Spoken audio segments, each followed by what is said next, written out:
Assalamualaikum warahmatullahi wabarakatuh. Kembali lagi dengan ngaji bareng, kali ini menceritakan kisah wali Allah Syekh Abdul Qadir Jailani. Keseharian dan hari-hari akhir Syekh Abdul Qadir Al-Jailani. Syekh Abdul Qadir Al-Jailani, 471 H, 1078 M 561 H, 1167 M, adalah pendiri Tarekat Qadiriyah. Syekh Abdul Qadir tidak lepas dari mengajar tafsir, hadits, fikih, perbandingan mazhab, akidah, nahwu, dan membaca Al-Quran dengan beragam qiraah.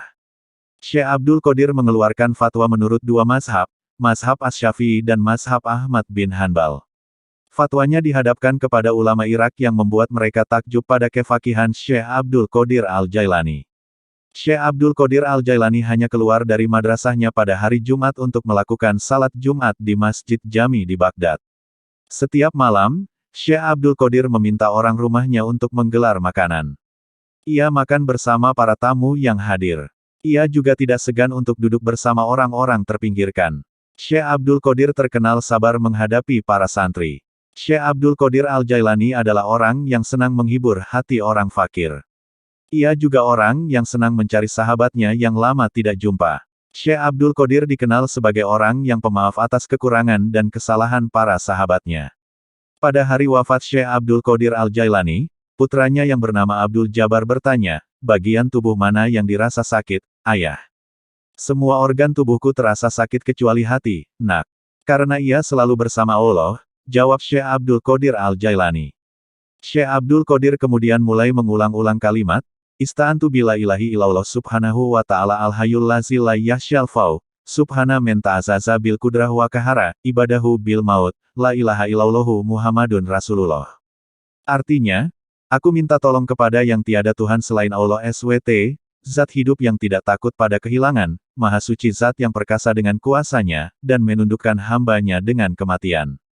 Tiada Tuhan selain Allah. Nabi Muhammad SAW adalah utusan Allah. Syekh Abdul Qadir kemudian terdengar mengucap, "Allah, Allah." Syekh Abdul Qadir terus-menerus mengulang-ulang kata, "Allah." Akhirnya suara Syekh Abdul Qadir Al-Jailani perlahan mengecil sebelum akhirnya berhenti senyap. Sementara lidahnya menempel pada langit-langit mulutnya. Syekh Abdul Qadir Al-Jailani wafat pada malam hari pada usia 90 tahun. Salat jenazah Syekh Abdul Qadir Al-Jailani diimami oleh putranya, Abdul Wahab, yang kemudian diikuti oleh 49 anaknya dari 4 istri almarhum. Salat jenazah juga dilakukan oleh khalayak ramai yang terdiri atas santri, pengikut, dan para sahabatnya.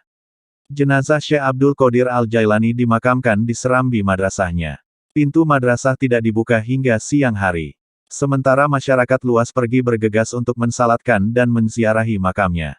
Riwayat ini diangkat oleh M. Abdurrahim dari berbagai sumber pada pengantar kitab Al-Fathur Rabbani wal Faidur Rahmani karya Syekh Abdul Qadir Al-Jailani, Beirut, Darul Fikr, 2005 M, tahun 1425 sampai tahun 1426 H. Itulah kisah sejarah wali Allah Syekh Abdul Qadir Jailani, semoga bisa ngambil ilmu dari beliau, apabila ada kata yang salah mohon maaf. Salam, berkah selalu. Editor Asik Jo.